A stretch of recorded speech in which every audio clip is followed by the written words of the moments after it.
ஹாலில் அமர்ந்து ரீனாவை கொஞ்சிக் கொண்டிருந்த போது வாசலில் ஆளாரம் கூடவே பெண்களின் கிசுகிசுப்பு. இதுதான் வனிதா வீடு பார், எத்தனை பெருசா பங்களா மாதிரி இருக்குன்னு. வர யோசிப்பாதான், ஆனால் வந்தா 300 ரூபாய் அன்பளிப்பாக கொடுப்பா. அதான் அழைக்கலான்னு வந்தேன். அட, இது சித்தி குரலாச்சே. வனிதா எழுவதற்காக ரீனாவை சோஃபாவில் கிடத்திய போது சித்தி மகள் சுந்தரியின் குரல்.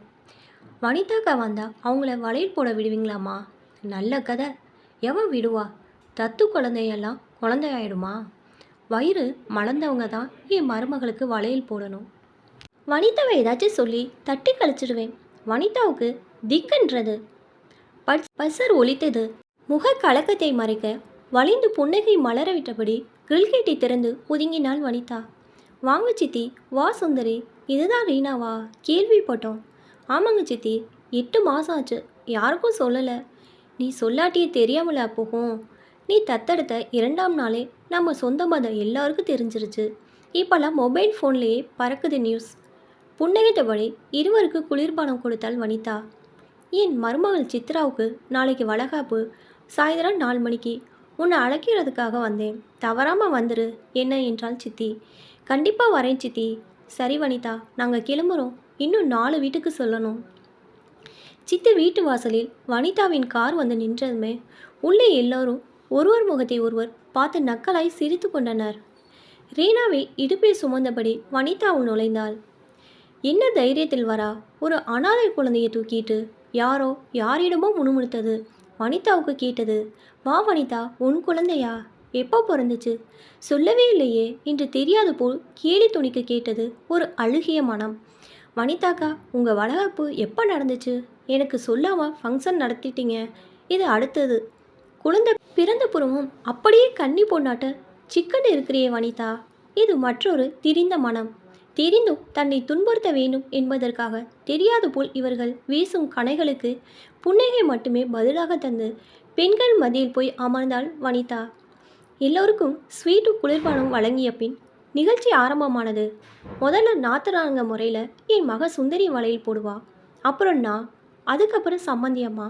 அவங்க போட்டு முடித்ததும் நான் கூப்பிடக்கூட மற்றவங்க என்ன என்று பொதுவாக சொல்லிவிட்டு, சுந்தரி நீ ஆரம்பி என்றாள் சித்தி. முக்கிய மூவரும் வளையல் அணிவித்ததும் நீங்கள் வாங்க நீங்கள் வாங்க என்று ஒவ்வொருவராய் அழைத்தாள் சித்தி. ஆயிற்று.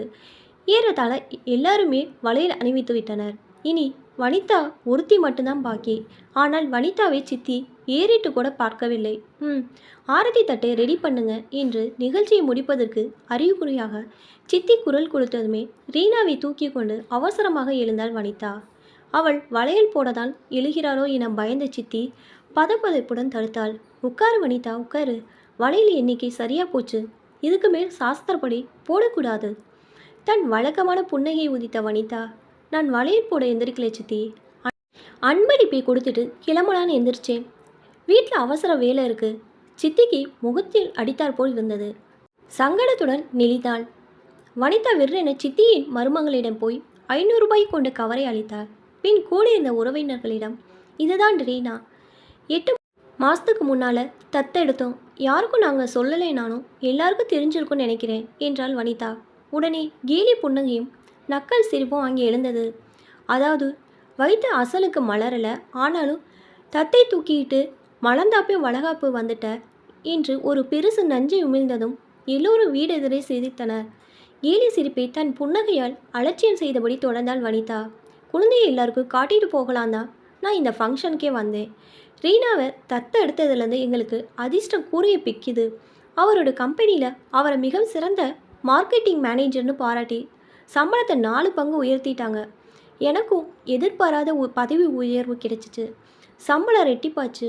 அது மட்டும் இல்லாமல் இந்த ஆஃபீஸ் பதவி உயர்வையெல்லாம் தாண்டின ரொம்ப ரொம்ப பெரிய பதவி உயர்வு ஒன்று எங்கள் ரீனாவோட அதிர்ஷ்டத்தால் எனக்கு கிடைச்சிருக்கு. இந்த மாதிரி சுப நிகழ்ச்சிகள் எல்லாம் தயக்கம் இல்லாமல், தாழ்வு மனப்பான்மை இல்லாமல் தலை நிமிர்ந்து வந்து போகும்படியா இறைவன் எனக்கு கிருபை புரிஞ்சிட்டார். எல்லாம் எங்கள் ரீனா வந்த வேலை தான். இந்த வளைகாப்பு ஃபங்க்ஷனுக்கு நீங்கள் எல்லோரும் வந்த மாதிரி இன்னும் 5 மாதத்துக்கு பிறகு நடக்கவிருக்க என்னோட வளைகாப்பு ஃபங்க்ஷனுக்கும் வரணும். அவ்வளோதான். அந்த வீடு வெக்கத்தில் ஆழ்ந்தது. அவசர அவசரமாக வனிதா வனிதா நீயும் சித்ராவுக்கு வளையல் போடு, இன்னும் எண்ணிக்கை பாக்கி இருக்கு என்றாள் சித்தி. சாரிங்க சித்தி, எனக்கு நேரமாச்சு, நான் கிளம்புறேன் என்று வாசலை நோக்கி நடந்தாள் வனிதா.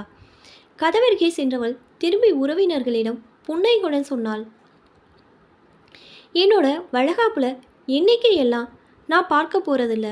வந்தவங்க எல்லோருமே எனக்கு வளையல் போடலாம். அவங்களோட வயிறு மலர்ந்திருந்தாலும் சரி, மலராட்டும் சரி, மனசு மலர்ந்திருந்தால் போதும்.